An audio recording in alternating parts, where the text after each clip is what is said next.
Salut, c'est Denis, bienvenue dans mon jardin. Aujourd'hui, on va voir comment planter ce que tu vois.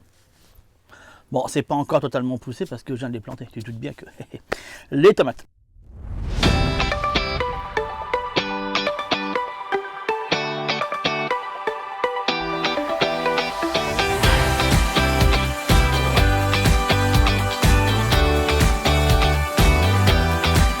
La plantation de tomates est quelque chose qui fait partie des grands standards que le temps attendu du jardinier et qui nous permet de pouvoir avoir tous les ans, je m'emmerde avec mon câble, c'est pour ça que j'ai 4 km de câble qui traîne, vraiment c'est un peu, faut pas se prendre les pieds dedans, qui permet à chaque jardinier tous les ans de pouvoir enfin avoir des tomates produites maison, qui change un petit peu des balles de ping-pong, voilà, clairement c'est ça, des balles de ping-pong que l'on doit acheter au magasin, tellement qu'elles sont dures, tu peux, à la limite, tu jettes contre un mur, rebondissent, tu vois.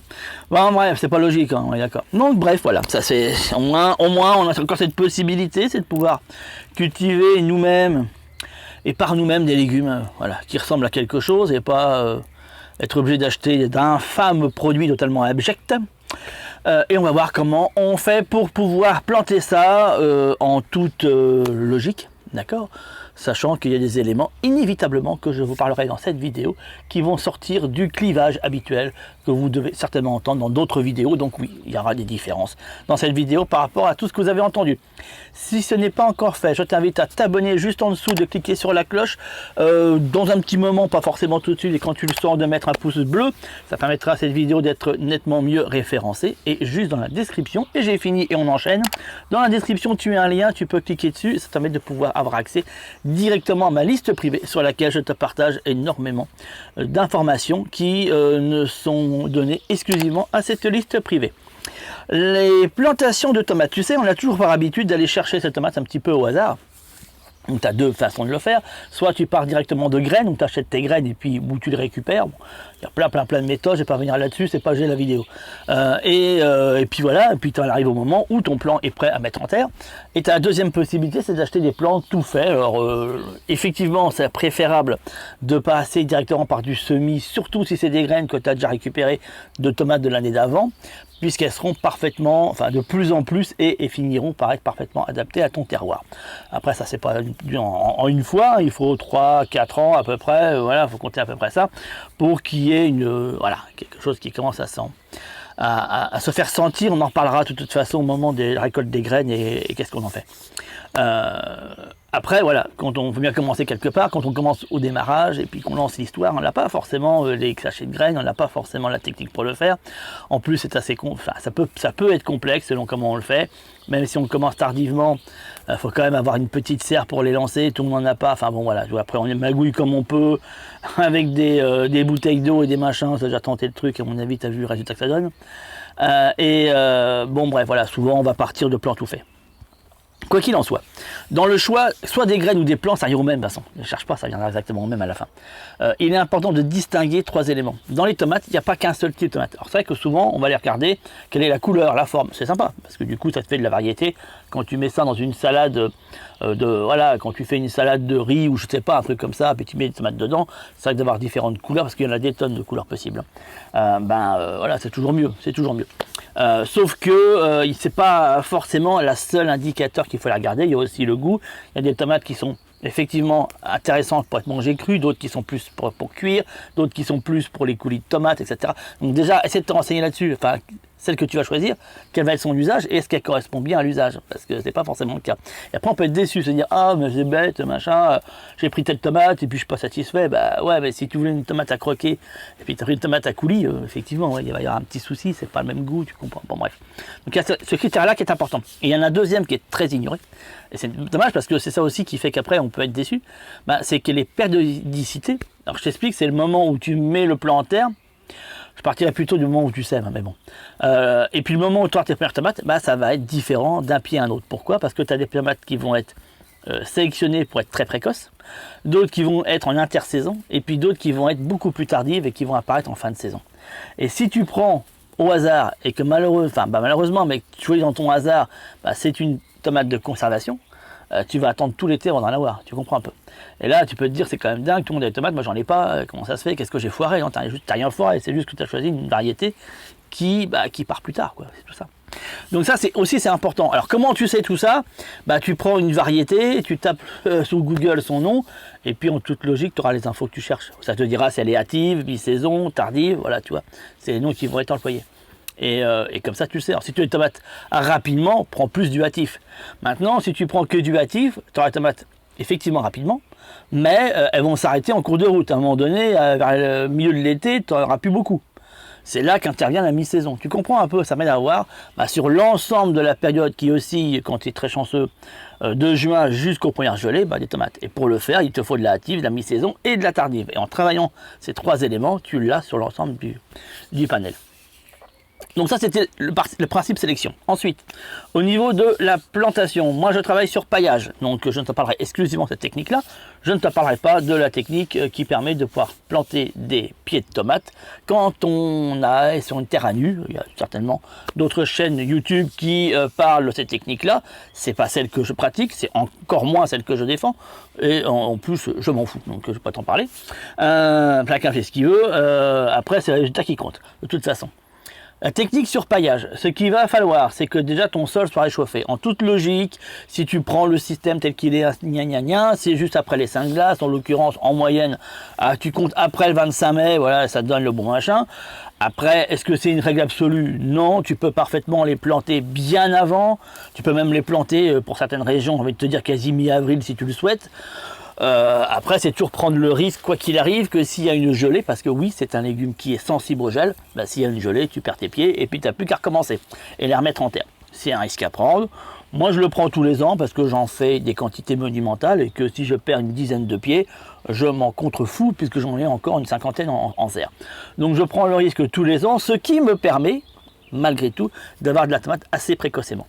Que si j'avais attendu réellement les 5 glaces pour pouvoir le faire, autour du 25 mai, eh bien, j'aurais comme tout le monde mes tomates mi-juillet. Et fondamentalement, ça ne me va pas. Donc c'est pour ça que j'y vais un peu plus tôt, avec toujours le risque, bien entendu, que le gel l'emporte. Il y a des techniques pour éviter que le gel emporte totalement tes machins. Dans la liste privée que je te parle, là, qui est dans la description, c'est des choses que je donne. C'est des infos que tu as au moment où ça... C'est pour ça qu'il faut la suivre à l'année. Et pas se désabonner avant, sinon on loupe tout. Voilà un petit peu. Ensuite, par rapport à ça, le truc, ça va être le suivant. Ça va être de mettre un tuteur. Alors là, tu vois, j'ai des piquets, d'accord, qui sont mis. Essaye de prendre du bois quand même qui pourrit pas en sol. Genre du châtaignier, c'est ce que j'ai pris, moi. Voilà. Des piquets en châtaignier. Après, tu peux faire ça dans ce que tu as. Voilà, bon, sache que tu vas pas pouvoir le garder très très longtemps. Au bout de 2 ans, il faudra que tu coupes le bout qui est pourri et puis tu recommences forcément, inévitablement, avec un bout plus propre. Après, ils vont se casser, c'est tout bête. Donc des piquets, mais c'est pas que. Tu peux parfaitement utiliser complètement autre chose. Tu peux parfaitement utiliser un arbre. Donc, j'ai des arbres fruitiers, j'ai un pied qui va grimper aussi autour du pommier. Enfin, tu comprends. Tu peux parfaitement utiliser un arbre. Bref, n'importe quel support va être adapté à une tomate. Pourquoi? Parce que la tomate est une liane. Donc tu t'en fous. Enfin, tu vois, il n'y a pas de règle absolue sur ces questions-là. Il n'y a pas de règle absolue. Tu mets un piquet, alors, il y en a qui utilisent des grandes tiges de fer torsadées, tu vois. C'est sympa. Ça recrée un peu le support naturel que la tomate connaît dans la forêt amazonienne. Bon, why not?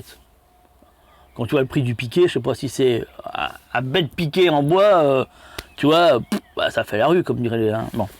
Donc, va pas te casser la tête à prendre des machins, parce que les piquets torsadés en ferraille, ouais, c'est sympa, c'est durable, non, parce que ça va rouiller. Dis-toi bien que ça n'a rien d'éternel. Puis ça coûte la peau du genou, tu vois, un petit peu. Un vulgaire vieux manche à balai à moitié tordu va faire l'affaire, hein, ça te fera tout pareil, hein, d'accord. Donc va pas te casser la tête plus que ça. Sous la serre, moi j'utilise essentiellement, c'est un fil tendu par un système de roll, ça s'appelle, avec du fil qui est tendu, et donc tu le resserres. Bon, c'est le système des maraîchers pro que j'utilise sur la serre, parce que c'est plus rapide, voilà, et avec des attaches rapides. Donc ça, c'est la technique que j'utilise. Voilà. Comme ça, au moins, ça me permet de gagner. C'est pas tellement adaptable pour la pleine terre, c'est vachement plus adaptable pour la serre. Et tant mieux, parce que sous la serre, c'est là souvent elle parle le plus. Je mets la moitié de ma production sous la serre, le reste va en pleine terre. Je mets des variétés spécifiques pour la pleine terre. J'ai des variétés spécifiques pour la serre. Je ne les sortirai pas ici, parce que la vidéo, elle va être, mais laisse tomber. Ça, c'est pareil sur la liste privée, je te les donne, ces machins-là. Quand la saison est là, c'est des éléments que je donne. Mais voilà, sache que les variétés, c'est pas n'importe laquelle que je vais mettre en pleine terre, c'est des variétés plutôt adaptées à la pleine. Bah oui, t'as des variétés, t'as des centaines et des centaines de variétés de tomates qui ont été faites dans des, tu vois, à chaque fois pour des critères très précis. C'est bête de ne pas les utiliser. Donc voilà, tu as des variétés spécifiques pour la pleine terre, tu as des variétés plus spécifiques pour la serre, avec qui vont tolérer ceci, cela, d'accord. Bon. Au moment du plantage, c'est tout bête, tu fais un trou, tu mets ton pied de tomate, tu rebouches le trou, fin de l'histoire. Tu vois, il n'y a pas, alors tout le délire. Attends, on se prend 2 secondes. Tout le délire de on met du compost au fond d'un trou. Alors tu vois là je peux te faire la croix rouge, bing, hein, ok, ça c'est pas la peine. Le délire qui va avec on met des feuilles d'ortie au fond du trou, c'est exactement la même, d'accord. Et puis tout ce qui tournerait autour de ça. Tu vois, tout ce que l'on mettrait au fond d'un trou. Alors je donne juste une info. Franchement, essaie de la divulguer tant que tu peux, d'accord, qu'elle fasse le tour.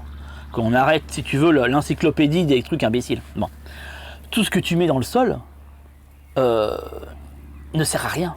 Parce que pour qu'il y ait une décomposition, parce que c'est l'objectif quand tu mets du compost ou que tu mets plus précisément des feuilles d'ortie, c'est pour qu'elles se décomposent, on est bien d'accord. La décomposition, elle est aérienne. Ce qui fait la décomposition, c'est des bactéries aérobies. C'est des bactéries qui ont besoin d'oxygène. Si tu l'enterres, il y a moins d'oxygène, voire plus d'oxygène. Ça ne se décomposera pas. Ou très difficilement. Ça n'aura même pas d'intérêt, si tu veux. L'intérêt de mettre des feuilles fraîches, c'est permettre, c'est l'objectif derrière, en ce que j'ai compris, ceux qui le font, c'est pour pouvoir avoir de l'azote rapidement, pour que la plante puisse avoir une notion d'azote rapide pour permettre l'enracinement plus rapide. En toute logique, si tu as fait une culture sur motte, le problème de l'enracinement, tu n'en as rien à secouer, hein, je te dis tout net. Bah, tu n'es pas censé arracher des racines, donc c'est sur des mottes, tu n'es pas censé l'arracher. Ensuite, effectivement, oui, l'ortie contient beaucoup d'azote, mais le fait de l'enterrer annule complètement l'effet. D'ailleurs, c'est la même, quand tu prends du compost et que tu l'enterres, tu annules l'effet. Bah, toute la richesse du compost, c'est la matière organique, c'est les micro-organismes qu'elle contient. Un compost est vivant à partir du moment où il contient des micro-organismes. À partir du moment où tu prends du compost, que tu le mets au micro-ondes et que tu... Fais pas ça, hein, c'est l'exemple. Hein, bon. Et que tu le ressors, il ne sert plus à rien ton compost. Il est stérilisé, il est inutile, il est inefficace. C'est du papier alu, le machin, c'est du cellophane, tu comprends. Tu prends du polystyrène, tu le mets, je fais pas ça non plus, hein. Tu le mets en terre, tu as le même résultat à la fin. Bah, tu comprends, je comprends même pas qu'on puisse donner des informations comme ça, c'est complètement délirant, c'est pas possible. Un compost, il est vivant parce qu'il contient des micro-organismes. Ces micro-organismes, tu les prives d'oxygène, ils meurent. Donc, on n'enterre jamais du compost. Donc, tu fais un trou, tu mets ton pied dedans, tu bouches le trou, et... si tu le souhaites, c'est là que tu peux mettre des feuilles d'ortie autour de ton pied, mais au-dessus de la terre, pas en dessous. D'accord, si tu le souhaites. Et pas 3 feuilles. Putain, il t'en faut un paquet, hein, parce que ça va décomposer monumental. Donc tu vas avec la petite dose. Alors déjà, ton pied, il n'est pas très haut. Bon, si tu commences à mettre une dose de feuilles d'ortie, il ne va plus rien rester. Bon, bref. C'est un risque à prendre aussi. Bref, fais tes tests, hein, tu verras, voilà. Mais bon, pas surtout parce que si tu perds plus de la moitié de tes pieds de tomate, tu vas pas être content. Donc fais des tests sur un pied de tomate, ça donnera. C'est intéressant, c'est quand même important de faire soi-même ses propres expériences. Et tu peux dans le même état d'esprit mettre un peu de compost autour du pied de tomate. C'est pas voilà. Surtout si tu démarres tes parcelles, bien au contraire, ça peut aider, effectivement, ça peut aider. Après, par la suite, quand ton sol est équilibré, que tu as un sol vivant, tout ça, moi, je fais un trou, bah, je te montre les images, je fais un trou, je rebouche, voilà, fin de l'histoire, j'en mets la paille par-dessus, puis c'est fini. Enfin, si tu veux, moi, les pieds de tomates, j'en mets 60, j'en mets 60, c'est mis en, je sais pas, en moins d'1 heure, c'est fait, quoi. Enfin, ça me prend pas 30 plombes. Parce que j'ai un sol maintenant qui est adapté, etc., tout ce que je t'explique depuis un paquet de temps, et que j'ai pas fini de toute façon d'expliquer. Donc voilà, tu vois, cuis-toi la tomate, c'est pas si compliqué que ça. Sur la partie plantation, d'accord. Après, quand ça grandit, bah, elle va grandir, elle va partir un peu en cacahuète partout, donc il faut que tu l'attaches. Alors serre pas, parce que si tu serres, bah, elle va t'étrangler, puis donc du coup, bah, tu risques de te casser les tiges. Donc on laisse toujours un petit peu de jour, d'accord, on attache, mais on laisse du lest, hein, comme on dit. Et puis on essaie de ramener les machins, tant bien que mal. Bon, selon les variétés, hein, qui sont buissonnantes, beaucoup buissonnantes. C'est souvent les tomates cerises qui sont comme ça d'ailleurs. Et tu en as certaines, elles vont plutôt faire des lianes, donc elles vont faire des tiges, ça part de partout. Fais gaffe qu'il y a des variétés qui sont très hautes, qui montent très hautes, à plus de 2 mètres. Donc si tu mets un piquet à 1,60 m, tu auras un problème à un moment donné. Donc fais aussi attention à la hauteur du pied. Ah ouais, parce que voilà, il y en a qui sont vraiment avec une portée très haute, hein, d'accord. Donc c'est important de mettre un pied, c'est pour ça que tu sais pas si tu le vois. Fais voir. Tiens, regarde. Ah, je sais pas si tu vas le voir. J'ai un pied qui est beaucoup plus haut que l'autre. Ah bah si tu le vois, voilà, bah c'est pour ça, tu vois. Parce qu'il y en a qui se dirait, pourquoi t'as un pied plus haut? Tu l'as mal enfoncé? Non, c'est pas parce qu'elle est mal enfoncée. C'est parce que il y a une variété qui est mise là et qui monte à 2 mètres. Les autres, elles ont des portées beaucoup plus courtes. Donc c'est important de le savoir et puis de mettre le truc en place pour pas se trouver enquiquiné le moment venu. Et puis c'est tout, toi, tout ce que tu as à faire, c'est quoi? Allez, j'en sais rien, tous les 15 jours, tu regardes un petit peu, tu rattaches. Puis c'est tout, ça s'arrête là. Ça s'arrête là. Ouais, non, je te vois dire, non, la taille, non, la taille, non. Non, je taille pas. Non, puis t'as pas à tailler. La taille est une imbécilité en soi. Tailler des tomates, à un moment donné, quand les doigts te gênent, tu les coupes pas. À un moment donné, tu te dis, même si là, ils me gênent, je sais pas comment ils pourraient te gêner, on l'imagine. Des doigts près nous gêner, tu te dis, ils vont bien me servir à un moment donné. On les coupe pas. Si tu te coupes un doigt, c'est coupé, c'est fini, là, c'est pareil, tu vois. Un pied de tomate, si tu le coupes, tu crées une blessure.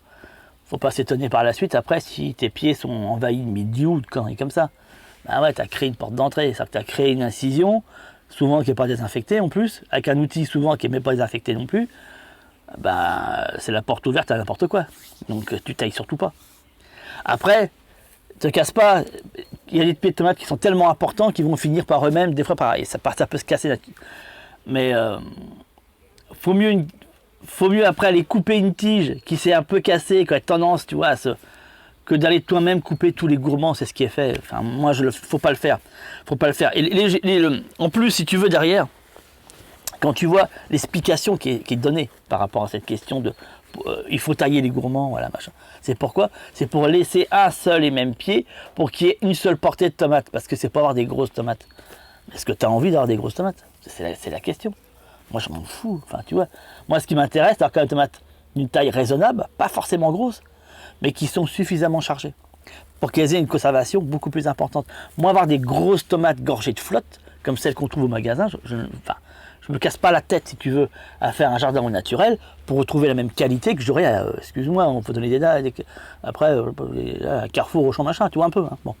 Hein, non. Ah non, si c'est pour dire la même qualité, bah c'est bon, je retourne à Carrefour, tu vois. Enfin, on va arrêter de s'emmerder. C'est pour avoir une qualité qui ne sera pas trouvable dans ces magasins-là. Parce que personne va se casser la tête à faire ça. Voilà, tu vois, à faire tout ce que je fais, machin. Non, les magasins, c'est pas rentable, si tu veux. Ma technique, elle est dans la rentabilité telle qu'elle est entendue dans le système, tu comprends. Bon. Donc non, je ne taille pas. Effectivement, j'ai des tomates qui sont moyennes, petites à moyennes, et ça me va très bien. Et ça, vu la quantité que j'ai tous les ans, de toute façon, j'en donne, j'en ai trop. Donc tu vois, cette espèce aussi de principe de dire oui, mais peut-être que tu n'auras pas assez de tomates, t'inquiète pas. T'inquiète pas. Enfin, franchement, t'imagines, on est 6 et 4, enfin, généralement 4 et à certains moments 6. Je peux t'assurer que sur 50 pieds, enfin, tu as compris, j'en ai largement. J'en donne comme c'est pas permis, quoi, tu vois. Je l'ai fait parce que voilà, je collectionne les graines et bon. C'est aussi dans un autre processus, mais elles sont toutes consommées, il n'y a rien qui est jeté. Donc la taille, t'oublies, voilà, tu mets en terre, t'attaches de temps en temps, fin. T'es pas censé sur la tomate y passer des heures et des heures. C'est un légume qui en plus est très rustique, il se démerde, tu vois. C'est un légume qui se démerde tout seul, il n'a pas besoin de toi. Enfin, franchement, voilà.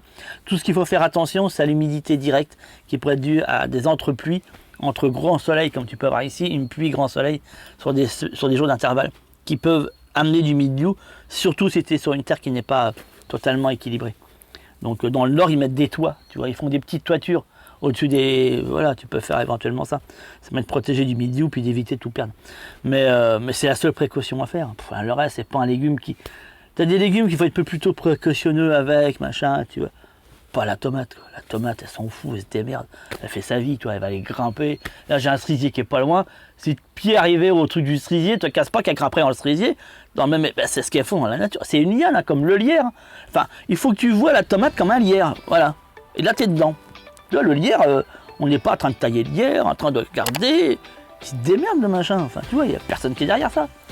On s'en fout même, tu vois, on l'oublie. T'as vu comment ça produit un lierre? Bah, c'est pareil, une tomate, hein, dans le même état d'esprit. Je te dis à très très vite, ciao ciao, et comme d'habitude, ça fait perpète que je ne l'ai pas dit, alors j'en profite. Ta liberté de partir, ciao ciao.